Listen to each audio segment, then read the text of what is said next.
आज की क्लास में हम अधिगम स्थानांतरण के बारे में बताएंगे।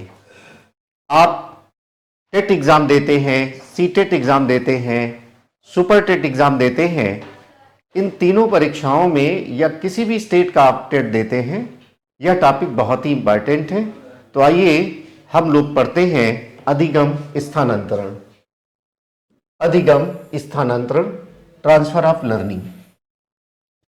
इस टॉपिक में हम क्या बात करने वाले हैं, पहले इसको देख लेते हैं। सबसे पहले हम लोग ये जानेंगे कि अधिगम स्थानांतरण क्या है। सबसे पहले इसको समझेंगे,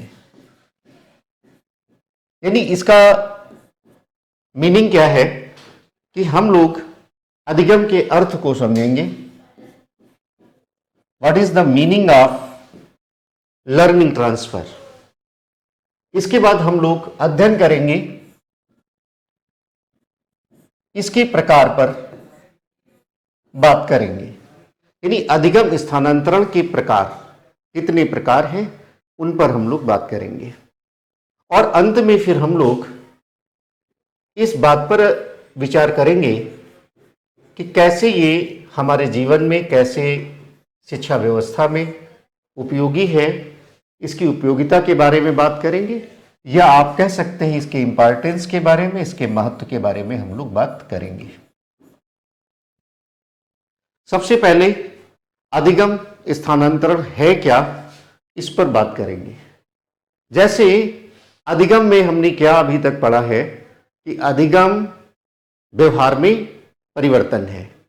हम अपने अनुभव को संचित करते रहते हैं, अपने ज्ञान को संचित करते रहते हैं, और नवीन परिस्थितियों से समायोजन के क्रम में हम अधिगम करते हैं। तो ये जो अधिगम या हमने जो सीखा है, जब इसका प्रयोग दूसरी परिस्थितियों में होता है तो इसे कहते हैं हम अधिगम स्थानांतरण। दूसरे शब्दों में हम कह सकते हैं कि जो हमने ज्ञान प्राप्त किया है, जो हमने कौशल प्राप्त किया है, जो हमने विचार प्राप्त किया है, संकल्पनाएं अर्जित की हैं, उनका अन्य परिस्थितियों में प्रयोग करना, वो है लर्निंग ट्रांसफर, अधिगम स्थानांतरण। तो ये है हमारा अधिगम स्थानांतरण। जैसे हम कक्षा 6 का ज्ञान 7 में प्रयोग करते हैं, या हमने कोई गिनती सीखे, पहाड़े सीखे, टेबल का हमने ज्ञान किया, उसका शॉपिंग में इस्तेमाल करते हैं, तो जो पहले का ज्ञान हमारा है, पूर्व का ज्ञान है, उसका अन्य परिस्थितियों में हमने प्रयोग किया। तो ये है अधिगम स्थानांतरण। इसके बाद हम लोग प्रकार की बात करेंगे। अब प्रकार में भी कई प्रकार से हमको अध्ययन करना है, इसको हम देखते हैं। इसमें पहला जो प्रकार है, उसमें हम इसको इस तरह से डिवाइड करते हैं: सकारात्मक,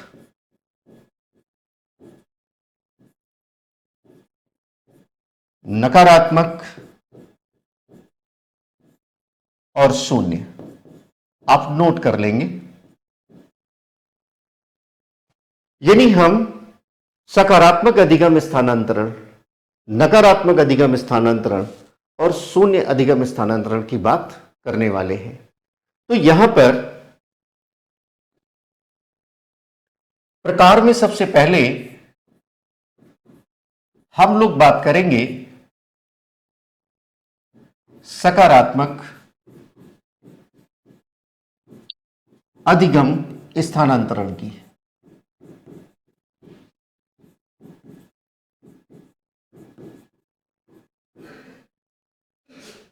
इसको आप कह सकते हैं पॉजिटिव ट्रांसफर ऑफ लर्निंग,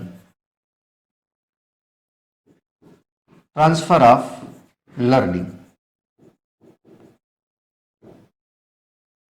अब ये क्या है, नाम से ही स्पष्ट है कि यदि पूर्व का ज्ञान, पूर्व का कौशल नवीन ज्ञान को प्राप्त करने में, नवीन कौशल को प्राप्त करने में यदि वह सहायता करता है, तो उसे हम सकारात्मक अधिगम स्थानांतरण कहते हैं।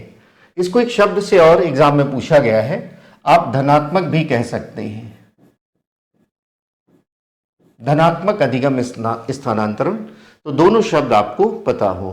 तो उम्मीद करते हैं आपको स्पष्ट हुआ होगा कि धनात्मक अधिगम स्थानांतरण किसे कहते हैं। जब पूर्व का ज्ञान हमें नए ज्ञान को प्राप्त करने में सहायता करता है तो उसे हम धनात्मक अधिगम स्थानांतरण कहते हैं। अब जैसे उदाहरण के रूप में हम ऐसा यहां लिख सकते हैं, फॉर एग्जाम्पल, जैसे हम मोटरसाइकिल चलाना जानते हैं तो मोटरसाइकिल चलाने का ज्ञान हमें स्कूटर चलाने में सहायता करता है। एक ज्ञान दूसरे ज्ञान को प्राप्त करने में सहायता करता है तो उसे हम सकारात्मक या धनात्मक अधिगम स्थानांतरण कहते हैं। आप इसको ऐसे भी समझ सकते उदाहरण के माध्यम से, जैसे हमने टेबल का अध्ययन किया, हमने 2 का पहाड़ा पढ़ा, 3 का पहाड़ा पढ़ा, हमने गिनती का अध्ययन किया, नंबर का पूरा 1 2 3 4 एंड सो ऑन, ऐसा अध्ययन किया। और जब हम शॉपिंग करने गए, दुकान पर गए, कुछ खरीदारी करने गए, तो ये ज्ञान वहां काम आता है। यानी एक परिस्थिति में हमने ज्ञान प्राप्त किया, उसको नई जगह हमने प्रयोग किया। तो आप ऐसा कह सकते हैं कि जो गणित का ज्ञान है वो शॉपिंग में, दुकानदारी में, खरीदारी में प्रयोग में आता है। दूसरा जो प्रकार है उसको हम कहते हैं नकारात्मक अधिगम स्थानांतरण, या आप कह सकते हैं निगेटिव ट्रांसफर ऑफ लर्निंग। जैसे यहां पर एक शब्द हमने लिया था धनात्मक, इसको आप ऋणात्मक भी कह सकते हैं। अब नाम से स्पष्ट है दोनों में बिल्कुल विपरीत संबंध है। जैसे हमने सकारात्मक में अध्ययन किया है कि पूर्व ज्ञान नए ज्ञान को प्राप्त करने में सहायता करता है, यहां ठीक इसके विपरीत है। नकारात्मक अधिगम स्थानांतरण यानी पूर्व ज्ञान या पूर्व कौशल नए ज्ञान को प्राप्त करने में या नए कौशल को प्राप्त करने में जब बाधा पहुंचाता है तो उसे हम कहते हैं नकारात्मक अधिगम स्थानांतरण। उदाहरण के रूप में आप ऐसा कह सकते हैं, जैसे कोई बस का मैकेनिक है, कोई बस का मैकेनिक है और जब वह कार बनाने जाता है तो उसे समस्या होती है। आप ऐसा भी उदाहरण ले सकते हैं, जैसे आपको इंग्लिश की टाइपिंग पहले से आती है तो वह टाइपिंग का ज्ञान हिंदी टाइपिंग सीखने में एक प्रकार से बाधा पहुंचाता है, सहायता प्रदान नहीं करता है, तो उसे हम कहते हैं नकारात्मक अधिगम स्थानांतरण। एक तीसरा प्रकार भी हमने जैसे बताया है, आप यहां लिख सकते हैं शून्य अधिगम स्थानांतरण। आप इसको कह सकते हैं जीरो ट्रांसफर ऑफ लर्निंग।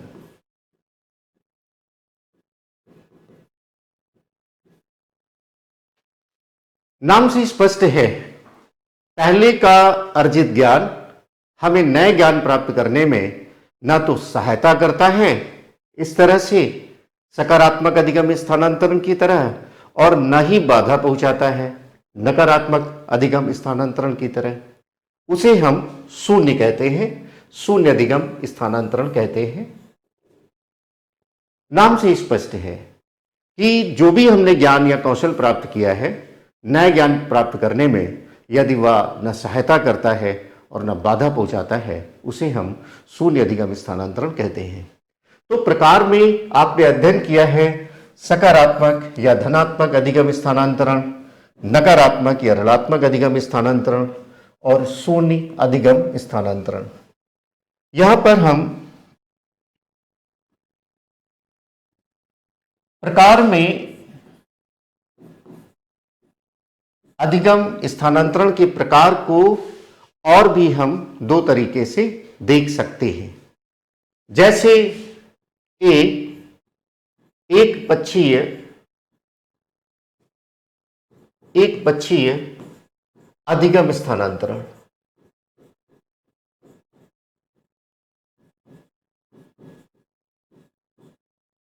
आप इसको कह सकते हैं यूनिलैटरल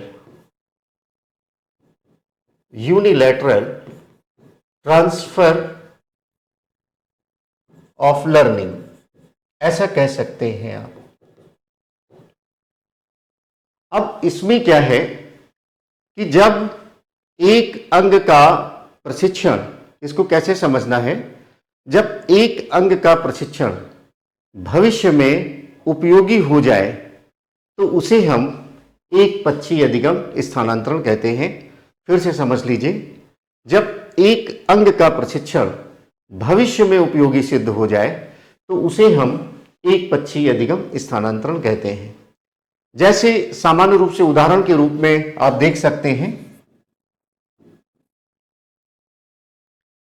उदाहरण के रूप में जैसे सामान्य रूप से हम लोग दाहिने हाथ से लिखते हैं या कुछ बच्चे बाएं हाथ से लिखते हैं।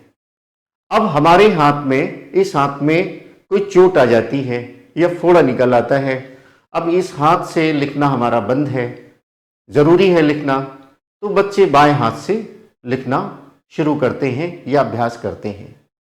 अब ये जो बाएं हाथ से लिखना हमने किसी कारणवश सीखा है, ये भविष्य में कभी न कभी उपयोगी हो सकता है। तो एक अंग का अधिगम यदि भविष्य में उपयोगी हो तो उसे हम एक पक्षीय अधिगम स्थानांतरण कहते हैं। दूसरा द्विपक्षीय अधिगम स्थानांतरण।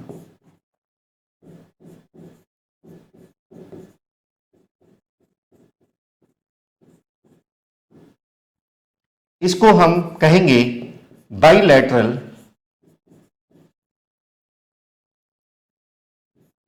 Transfer of learning.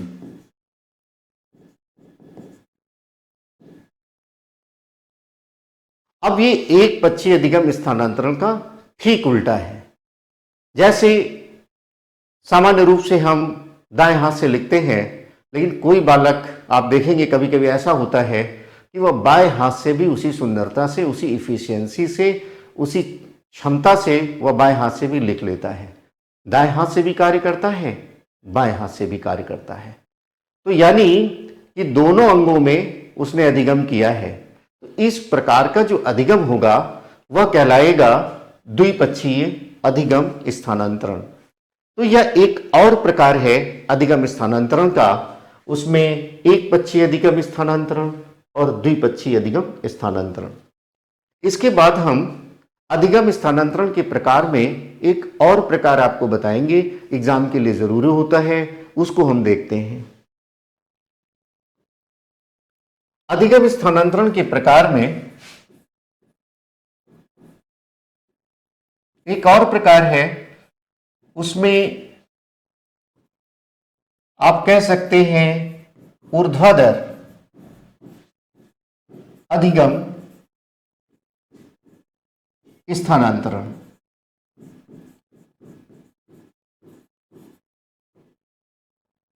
आप इंग्लिश में कह सकते हैं vertical transfer of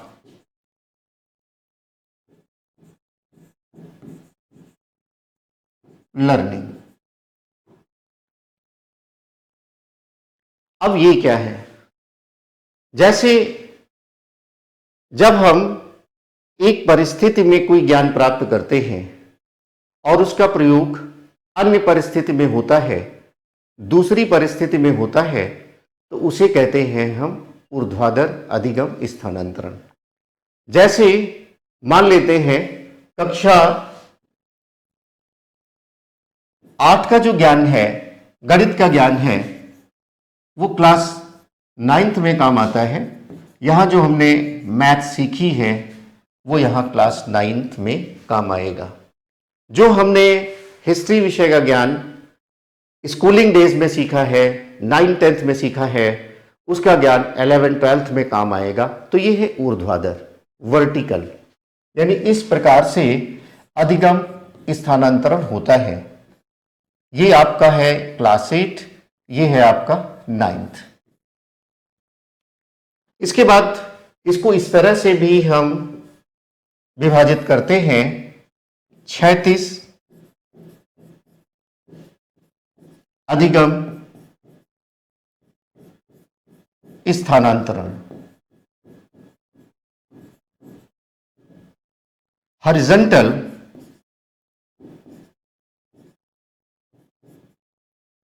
transfer of learning. अब इसको कैसे समझना है? हॉरिजॉन्टल का मतलब क्षैतिज कुछ इस तरह से ट्रांसफर हो रहा है। तो इसमें आपने देखा, वर्टिकल में आपने देखा था कि एक परिस्थिति में प्राप्त ज्ञान अन्य परिस्थिति में, दूसरी परिस्थिति में। यहां पर क्या है कि एक परिस्थिति में प्राप्त ज्ञान उसी प्रकार की परिस्थिति में जब ट्रांसफर होता है तो उसे हम क्षैतिज अधिगम स्थानांतरण कहते हैं। फिर से इसको समझ लीजिए, जब एक प्रकार की परिस्थिति में प्राप्त ज्ञान उसी प्रकार की परिस्थिति में ट्रांसफर होता है तो उसे हम क्षैतिज अधिगम स्थानांतरण कहते हैं। उदाहरण के रूप में आप समझ सकते हैं,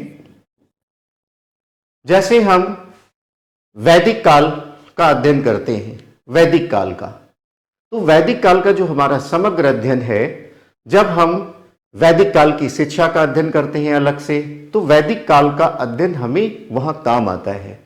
जब वैदिक काल का धर्म हम अध्ययन करते हैं तो जो समग्र वैदिक काल का हमने अध्ययन किया है वो वहां काम आएगा। वैदिक काल में गुरु शिष्य संबंध, वैदिक काल के देवता, वैदिक काल का अध्ययन हमें वहां काम आएगा। या जैसे हम थार मरुस्थल का अध्ययन करते हैं, अब थार मरुस्थल का जब हमने अध्ययन कर लिया है तो फिर हम अध्ययन करते हैं थार मरुस्थल की वनस्पतियां, थार मरुस्थल की वन, थार मरुस्थल की जलवायु। तो ये थार मरुस्थल का जो हमने अध्ययन किया है वो थार मरुस्थल की जलवायु के अध्ययन में सहायक होगा। एक परिस्थिति में प्राप्त ज्ञान, अर्जित ज्ञान उसी प्रकार की परिस्थिति में सहायता करता है, तो उसे हम क्षैतिज अधिगम स्थानांतरण कहते हैं। तो यहां पर हम लोगों ने ये समझा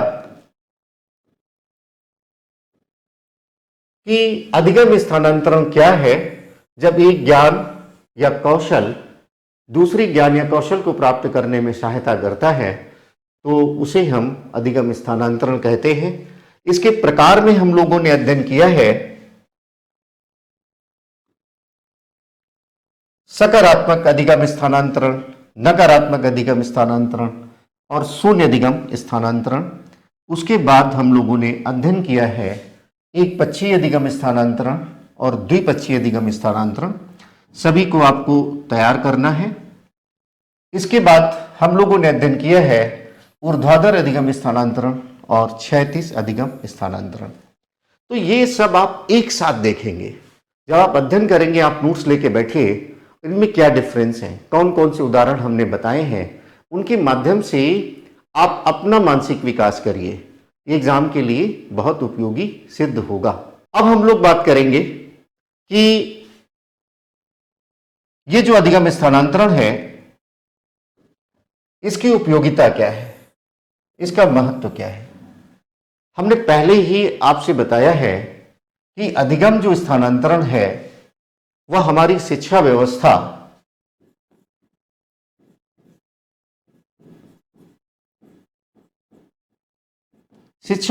का आधार है। हम स्कूल में जाते हैं, क्लास नर्सरी से लेकर के और हायर एजुकेशन तक एक क्लास से दूसरे क्लास में जाते हैं, तो क्या होता है ये जो पहले हमने अधिगम सीखा है, जो भी हमने सीखा है, अधिगम किया है, जो हमने लर्न किया है, उसी का ट्रांसफर होता है, उसी का विकास होता है, और तब जाकर के एक बालक का शैक्षणिक विकास हो पाता है, मानसिक विकास हो पाता है। इसीलिए ये कहा जाता है अधिगम को कि अधिगम जो है वो शिक्षा व्यवस्था का आधार है, शिक्षा व्यवस्था का प्राण है। और यह भी हमें ध्यान में रखना है कि ये जो अधिगम है यह निश्चित दशाओं में निश्चित मात्रा में ही होता है, निश्चित दशाओं में निश्चित मात्रा में ही होता है।